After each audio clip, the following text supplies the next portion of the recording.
Pessoal, vamos falar sobre a situação da Ucrânia, mas também vamos falar sobre os mísseis que caíram em Erbil, lá no Iraque, né? E que o pessoal está com medo de estar iniciando uma tensão global aí. Vamos entender esse assunto. Essas notícias que a gente vai falar aqui foram sugeridas por Barco Rabelo, Elaine Felina e mais um monte de gente. Obrigado aí ao pessoal que sugeriu a notícia. Obrigado a você que está assistindo o nosso vídeo. Se você gosta do nosso conteúdo, por favor, deixe o seu like, se inscreva aqui no canal, né? Então, beleza, a gente vai tratar aqui principalmente da situação na Ucrânia, mas vamos dar uma olhada rapidinha aqui nos mísseis que caíram bem próximos a um consulado americano na cidade de Erbil, né? Existe a suspeita que isso foi uma retaliação pela morte de 2 oficiais das forças muçulmanas por Israel alguns dias atrás. Então, o pessoal teria reportado, teria retaliado lançando esse míssil. Os mísseis atingiram a cidade de Erbil, no Iraque, no norte do Iraque. É uma cidade que é controlada pelos americanos, não, os americanos ainda estão lá no Iraque. Em tese, eles já não fazem parte do governo, já tem um governo iraquiano lá, mas as forças americanas ainda estão lá no Iraque, né? E o pior de tudo é que esses mísseis teriam saído da região norte do Irã, ou seja, muito próximo do Azerbaijão, que o Azerbaijão é muçulmano também, uma entidade muçulmana muito conhecida, e muito próximo à Rússia também, né? E aqui já é Rússia, aqui em cima. Mas, aparentemente, não teve nenhum tipo de problema russo envolvendo aí nessa história. O que houve realmente foram os muçulmanos, aquele pessoal mais radical lá, xiita, reclamando da morte dos oficiais graduados lá pelas forças de Israel e atacando, portanto, uma cidade americana. Os mísseis caíram muito próximos de um consulado americano lá no Iraque. Porém, não houve nenhuma morte, nenhum ferido, nenhum dano de grande porte por esses mísseis. São mísseis de longo alcance, tá? Porque realmente, para sair aqui do norte e vir aqui, essa distância aqui é uma distância muito grande, né? Isso aqui é um míssil de longo alcance, é um míssil sofisticado, né? Para chegar tão longe assim, mas felizmente não teve nenhum impacto, então deve-se ficar por isso mesmo, não há expectativa de escalonamento nessa guerra, né? E uma coisa similar aconteceu ontem também, com a Índia jogando um míssil no Paquistão. Olha que coisa, vocês sabem, a Índia e o Paquistão são inimigos históricos e ambos os países têm bombas nucleares, então é uma situação complicada ali. Eles têm uma longa área de disputa na Caxemira, que é essa parte aqui de cima do Paquistão, que a Índia diz que é dela, o Paquistão diz que é dele, tem um pedaço aqui que a China diz que é dela também, então, ou seja, é uma área bem disputada, embora seja uma área que relativamente não tem muita coisa por ali. Esse conflito está parado há muito tempo, que não tem nenhum desdobramento, mas de vez em quando a gente vê essas brigas, né? Recentemente a gente viu muita briga entre Índia e China nessa fronteira aqui do Caxemira, né? E, bom, o que aconteceu foi que um míssil caiu aqui na cidade de Mianchanu, no Paquistão. Segundo os paquistaneses, o míssil não estava armado, ou seja, foi só um míssil, não foi carga explosiva. A Índia assumiu que foi ela que jogou o míssil, disse que foi acidental, que durante uma manutenção o soldado fez alguma besteira lá e disparou o míssil e acabou caindo no Paquistão. Felizmente também não teve nenhuma morte, não teve nada demais. Está aqui a imagem do míssil que caiu lá no Paquistão. Então, assim, repara que caiu numa área que aparentemente não tem nada em volta, então não teve grandes problemas. Mas é mais uma coisa que mostra como é que os nervos estão à flor da pele neste momento com a questão da Ucrânia, né? Lógico, a última coisa que qualquer pessoa quer é o escalonamento dessa tensão, né? Tá muito ruim com a Rússia e a Ucrânia já. Imagina se isso aumenta, se mais países começam a brigar aí por outros motivos ou pelo mesmo motivo. É realmente uma coisa bastante complicada, né? Bom, então, se você pegar aqui os mapas, esse mapa aqui é um mapa interessante aqui esse aqui é Sky News, é uma rede importante lá na Austrália, tá? Uma rede australiana muito conhecida. Eles fizeram um mapa aqui, ó, que mostra dia a dia o avanço das tropas russas, de áreas controladas e áreas de avanço das tropas russas, porém sem controle. E eles fizeram uma compilação aqui do que está acontecendo e realmente mostraram uma coisa curiosa, né? Se você pegar apenas as áreas controladas pelos russos, não os avanços que eles têm feito. Qual a diferença entre os dois? A área controlada é a área em que tem tropa estacionada lá pela Rússia, ou seja, tem controle daquela área, a Rússia tem postos de comando, tem pessoas vigiando paradas ali naquela região para fazer o controle daquela área.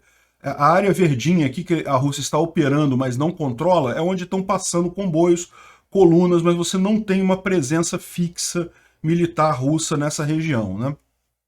E o que eles observam é aquilo que eu mencionei para vocês também, que a Rússia ela avançou muito nos primeiros dias, justamente em parte pelo fator surpresa. Isso aqui é medida em acres, não é isso? Square miles, milhas quadradas. Bom, o que importa aqui é o seguinte, o quanto ela avançou em área controlada e de repente isso estancou.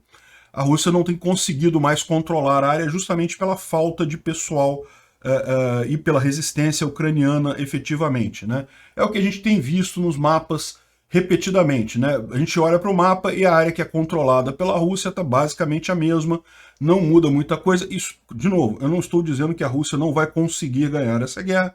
É lógico que nesse momento ainda é o mais provável a Rússia ganhar essa guerra, mas só mostra a quantidade, a dificuldade que eles estão tendo com essa história toda, né?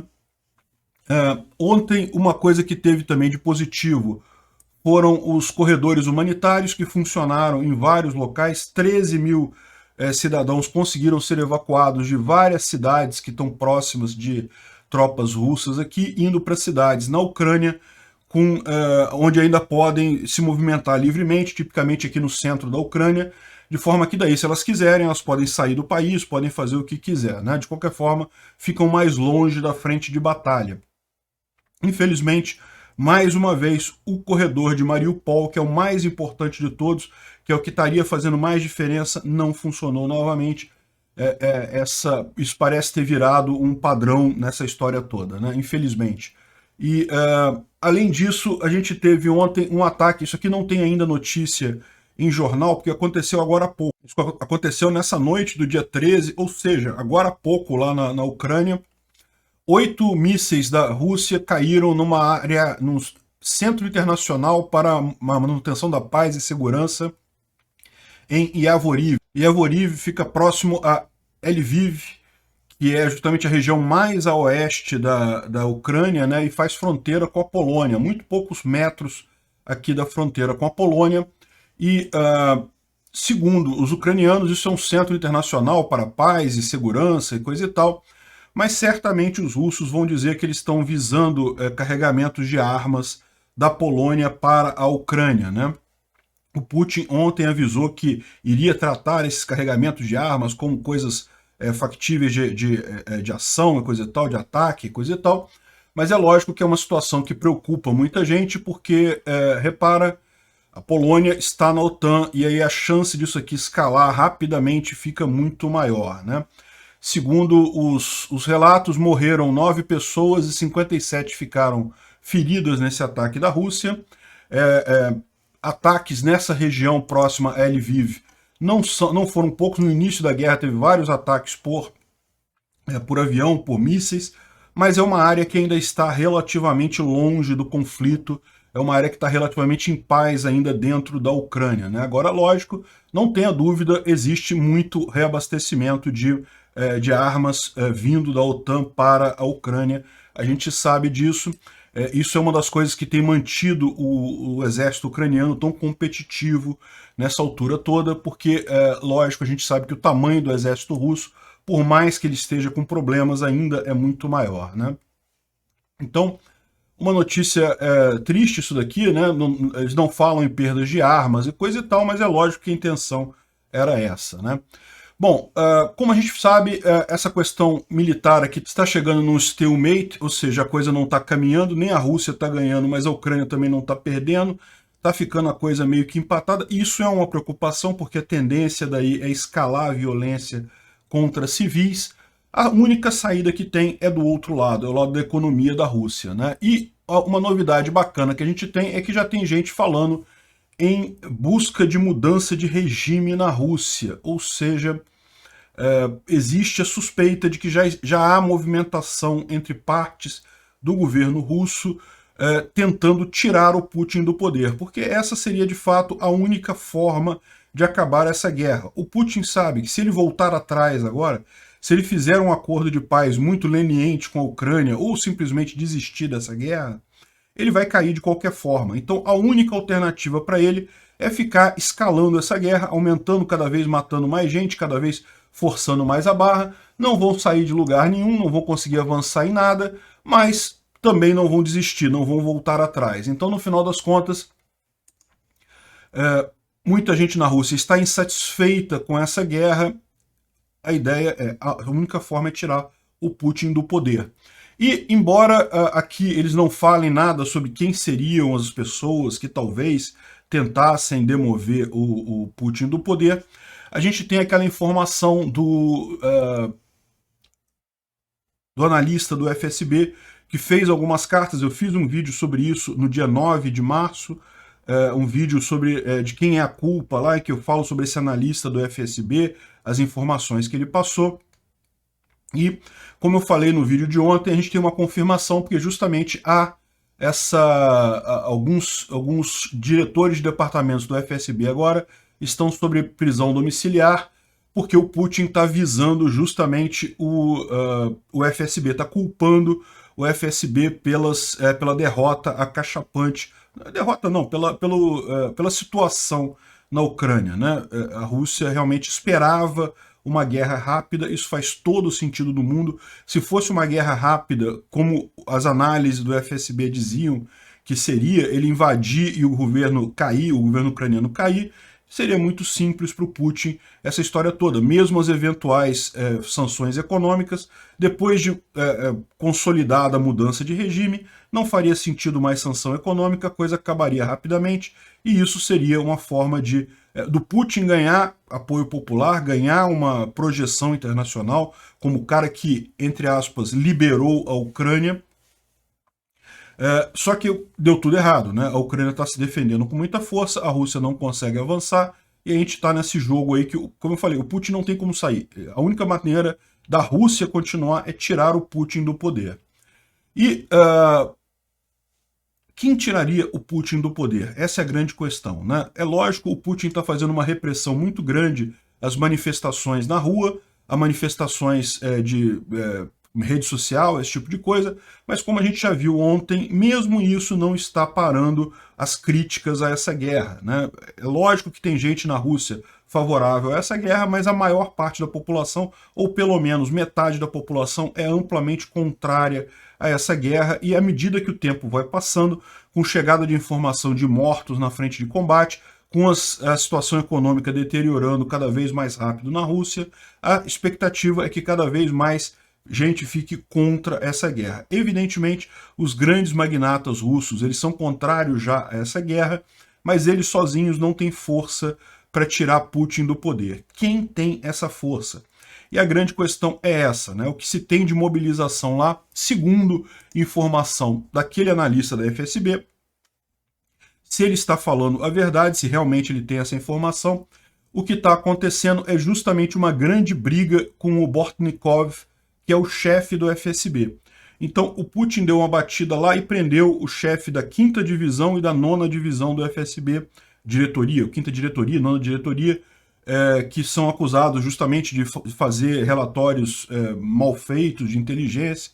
Segundo ele próprio fala aqui, né, esses relatórios diziam que a Rússia iria encontrar no mínimo 2.000 civis pró-Rússia em cada grande cidade russa, dispostos a pegarem armas para ajudar os russos, e não foi isso que aconteceu. Eles não encontraram apoio pró-russo em lugar nenhum. Ao contrário, o pouco apoio que havia na política ucraniana pró-Rússia, e haviam alguns líderes que eram pró-reaproximação com a Rússia, coisa e tal, isso acabou. Não existe mais nenhum traço de pessoas pró-Rússia na Ucrânia, né? Ele conseguiu piorar muito a situação lá.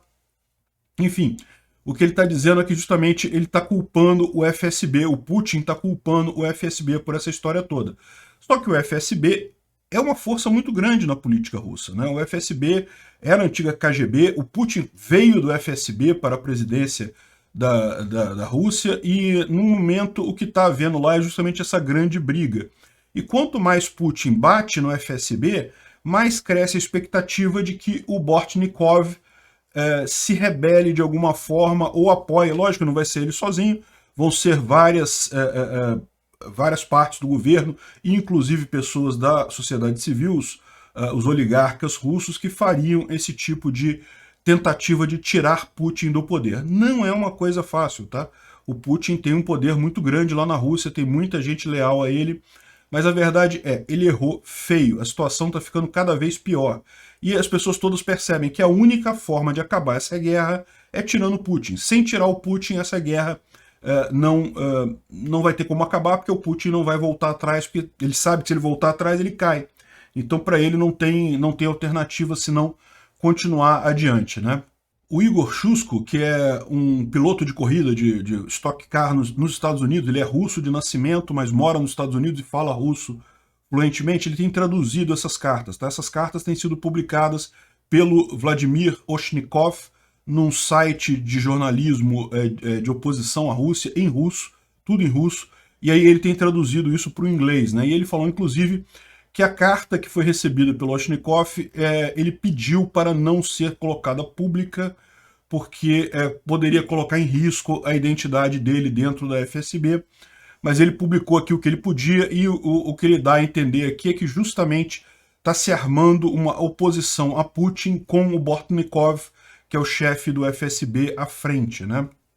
De novo, a gente não sabe se isso é verdade, se tem alguma coisa. Não se sabe se ele teria sucesso nisso, né? Porque o que ele fala é que ou Putin ou o Bortnikov vão cair. Um dos dois vai derrubar o outro, né? Vamos ver o que acontece aí, mas seria a forma mais simples de acabar essa guerra. O Putin renunciando ou sendo tirado do poder. E daí a Rússia poderia fazer um acordo de paz muito mais razoável com a Ucrânia, tirar as tropas, porque aí não ficaria feio. O pessoal, quem entrar no poder, bota toda a culpa em Putin e tenta restabelecer o comércio com o resto do Ocidente, tenta voltar a Rússia a voltar a ser um país normal, né, digamos assim, né? Deixar de ser um pária internacional como está agora. Vamos torcer para ser verdade. Obrigado por assistir o vídeo até o final. Além de curtir, compartilhar e se inscrever no canal, considere se tornar patrocinador com valores a partir de R$ 1,99. Clique no botão Seja Membro abaixo para saber as condições e vantagens de patrocinar o canal. Mais informações sobre o nosso projeto, visite nossos sites indicados na tela.